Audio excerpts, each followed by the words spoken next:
Everyone, this is Matthew Bran. Today I want to talk about, is all just race baiting? Well, the short answer is, well, it's yes and no. There is a lot of race baiting going on, obviously, on both sides. So you have on one side, you have, black people shooting a lot of white people. They do. Is that a? That's not a lie. It's highly ignored on these reports, but black people do shoot a lot of white people. So do white lives matter? Of course they do. But the thing is, the white people are the majority. They are the majority of the people in America. And if anyone's going to get shot the most, it's going to be the majority of the people in the area. Same thing in black areas. Most blacks are going to be shot by blacks because the area consists of mostly blacks. I'm sure that in the area where there are mostly blacks, the cops are going to be mostly black, and there's going to be more black cops that shoot black cops, or I'm sorry, more black cops that shoot black people than white cops shoot black people. Why? Because that's where the statistics are going to lie. So, and I don't even have to look at the statistics of, whether white cops or black cops shoot black people more. That's just common sense. I bet you if you go look that up, more black cops shoot black people than white cops shoot black people. It's just sensical.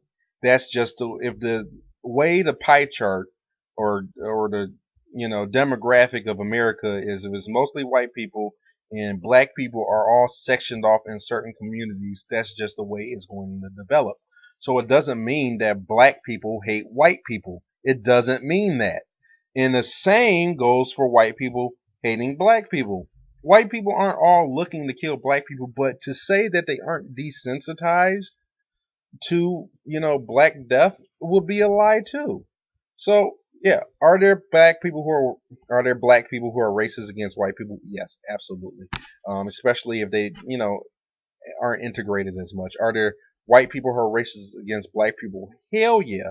I mean, hell yeah, because as a black person, you're going to be way more likely, way more likely to have to integrate into white society than a white person is going to have to integrate into black society. It's just the way it is. Most white people, they don't. Yeah, I mean, there's no reason they're going to have to move out there. If they're going to stay poor, they're going to stay poor in their own damn area. They're not going to go live in Detroit to be better off there than they are going to be better off in the suburbs. Let's say West Bloomfield or something like that. There are areas, or I would say Troy. There are areas where you can find help anywhere you live at. What I'm getting at is, I would imagine that white people are a little more racist than black people, but that's only because the majority of people in the area are white. So they have less of an understanding of black culture than black people have understanding of white culture because they live in it. Moving on, I don't think all the shootings are because the people are black, but I do feel that black people are more heavily targeted because of their poverty. They can't fight the case as much. A police officer is not going to be very likely to arrest people who have more money than they are people who don't have a lot of money and can't fight the case and can't get them fired. I mean, they can't get them fired as easily. So this is the situation you have. You have people, black people who are getting targeted for having little minor offenses, weed, alcohol, just little things like that when they haven't really hurt anybody. And people say, well, why not just break the law? Shut the hell up. You know damn well you break the law all the time. There's not a motherfucker out here who doesn't break the law every now and then. That's a damn lie. It's almost unavoidable. You mean to tell me you never jaywalk? And you might be like, well, people don't get shot for jaywalking. Mike Brown got shot for jaywalking. So what the hell are you talking about? People get shot all the time, and you'll be like, well, he robbed, a liquor store or strong armed a guy for cigars. What the hell? What the hell does that have to do with it? They didn't even know that. And I know that was a while ago, but my point is that black people get shot for nonsensical shit. And if that happened in a white community, you would be damn sure there wouldn't be any question over whether that cop should be fired and possibly put in jail. Now, there was another situation where a white cop killed a little black girl. He raided the house. But you see, there's the thing. There's the race baiting. It had nothing to do with him. He was just doing his job, and so happened that a girl got shot. If anybody should be in trouble, it would be his commanding officer, but it was still a tough call because the person who was hiding in the house just murdered a kid. They were raiding the house because some black man just murdered another little black kid, and he went and hid inside the house. Just so happened there was a little girl inside the house. You didn't know what he was going to do, and the little girl got shot because the grandmother grabbed a gun. So it really wasn't his fault. That is complete 100% race baiting. That's bullshit. And don't act like you don't call the cops when something bad happens. The first number you want to dial is 911. Every cop's not out to kill your ass. They're not. But the thing is, you do have to be comfortable. Just comply with them when they do stuff, but then bring it up later. Bring that up later. You know, save live to fight another day is what I'm saying. If you comply while it's going on and then questioning it all later, then you get way more accomplished than you do if you act ignorant and just don't comply at all and get arrested and stuff like that. That's what I'm trying to say. If a cop asks you for your ID and you feel it's not your responsibility to show them your ID, show it to them anyway. Don't get shot trying to do it. I mean, sometimes that to say that doesn't happen is a lie. I mean, I've had situations where a cop asked me to reach for something and keep still at the same time, and I'm like, what the hell do you want me to do? I don't think they just don't think things through because let's just face it, cops are not hired for their PhDs.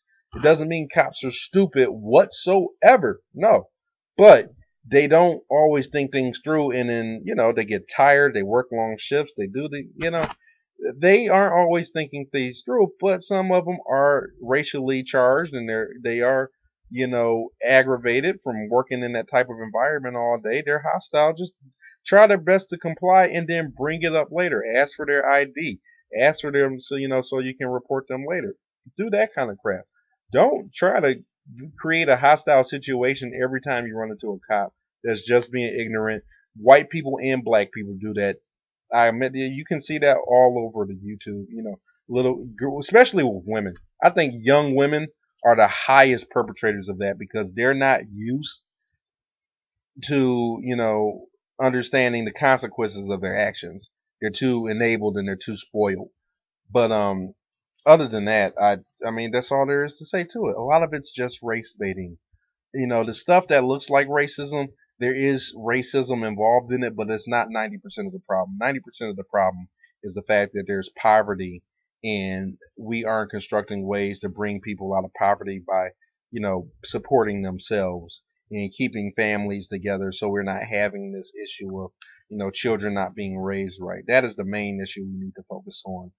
The hell, I mean, and yeah, we need to expose, the racism for what it is instead of just taking the race bait every time. Because if you look at the YouTube comments on a lot of different videos, you'll find out people are really, really racist. I mean, they're hell bent on being racist. It has nothing. It's not that they're stupid. Well, they are stupid, but it's not that they don't know. It's not that they can't learn. It's not like the education opportunities to understand that what's really going on isn't available. They just enjoy being racist. There's nothing else to it. Nothing else to it whatsoever. So, I mean, sometimes you just can't change people, but you can expose people for what they really are. And that is the most effective way to do stuff. Other than that, creating opportunities for people to be self-efficient is very good. One of the biggest things keeping people down is the mandatory licenses and schooling for really, really low level jobs. That is the biggest issue going on. So I'm gonna bring that up in another video, or I'm sorry, another podcast, another audio podcast. But until then, thanks for tuning in. If you agree, like and subscribe. If you don't, please leave a comment. Let me know how you feel. Thanks for tuning in, and I'll check you later.